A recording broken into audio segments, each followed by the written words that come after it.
Kumily trip day 2 വിശേഷങ്ങളാണ് ഇന്ന് ഈ വീഡിയോയിൽ. നിഖിൽ ബേബിയുടെ കല്യാണം കൂടി ഇനി എവിടേക്ക് പോകുമെന്ന് ആലോചിച്ച് നിൽക്കുമ്പോഴാണ് ബിന്നി ചേട്ടൻ നമുക്ക് കമ്പം റൂട്ട് പോകാമെന്ന് പറഞ്ഞത്. ഓക്കെ, നേരെ വണ്ടി വിട്ടു കമ്പം തേനി റൂട്ടിലേക്ക്. എന്തിന്? മുന്തിരിത്തോട്ടം കാണാൻ.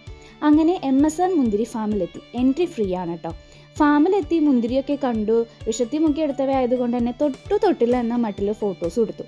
മുന്തിരി ഫാമിൽ വന്നാൽ എടുക്കേണ്ട മാൻഡറ്ററി പോസസ് ഉണ്ടല്ലോ, ഇതുപോലെ.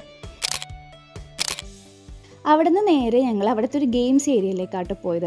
150 സെക്കൻഡ് തൂങ്ങിക്കിടക്കുക എന്ന ചലഞ്ച് അക്സെപ്റ്റ് ചെയ്തുകൊണ്ട് തൂങ്ങിക്കിടക്കുന്ന ബിന്നി ചേട്ടനും മുന്നിൽ നിന്ന് ഇൻസ്ട്രക്ട് ചെയ്യുന്ന ജിജോ ചേട്ടനെയാണ് നിങ്ങളിപ്പോൾ കണ്ടുകൊണ്ടിരിക്കുന്നത്. ശേഷം നേരെ പോയത് കുറച്ച് കിളികളെ കൊഞ്ചിക്കാനാണ്.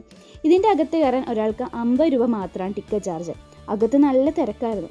എന്നാലും തീറ്റ കയ്യിൽ പിടിച്ചുകൊണ്ട് നമ്മൾ നിൽക്കണ കണ്ടാൽ കിളികൾ എവിടെന്നെങ്കിലും പറന്നു വന്ന് നമ്മുടെ കയ്യിലിരിക്കും. ഈ റൂമിൻ്റെ ഒരു സൈഡ് പാമ്പുമായുള്ള എൻ്റർടൈൻമെൻറ്റിന് വേണ്ടിയുള്ളതാട്ടോ.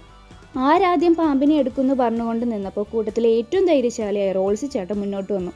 എനിക്ക് പാമ്പിനെ പണ്ടേ അറപ്പായതുകൊണ്ട് ഞാൻ വലിയ ധൈര്യം കാണിക്കാൻ പോയില്ല. പിന്നാലെ പാമ്പിനെ തൊടാൻ ഒരു ക്യൂ ആയിരുന്നു. അങ്ങനെ അവിടെ നിന്ന് ഇറങ്ങി ചായയൊക്കെ കുടിച്ച് ഇനി എവിടേക്ക് പോകുമെന്ന് ആലോചിച്ചിരിക്കുമ്പോഴാണ് ജ്യോതി ചേട്ടൻ്റെ വക ഒരു സജഷൻ വന്നത്. ഏതോ ഒരു സ്ഥലത്തെ വ്യൂ പോയിന്റിനെ കുറിച്ച് ചേട്ടൻ പറഞ്ഞു. സ്ഥലത്തിൻ്റെ പേര് ഞാൻ മറന്നു കേട്ടോ. വ്യൂ പോയിന്റ് എന്ന് കരുതി വണ്ടി നേരെ അങ്ങോട്ട് വിട്ടു.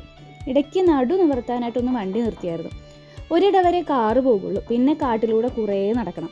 അങ്ങനെ കാടും മേടും താണ്ടി നടന്ന് അവസാനം എത്തി.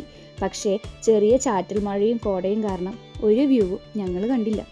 ജിങ്ക് ഉള്ളത് കൊണ്ട് അധിക നേരം അവിടെ നിൽക്കാനും പറ്റിയില്ല. കുറച്ച് മഴ നനഞ്ഞത് മാത്രം മിച്ചം. എന്നാലും കുമളിയിലെ സെക്കൻഡ് ഡേ നല്ലൊരു അടിപൊളി എക്സ്പീരിയൻസ് ആയിരുന്നു.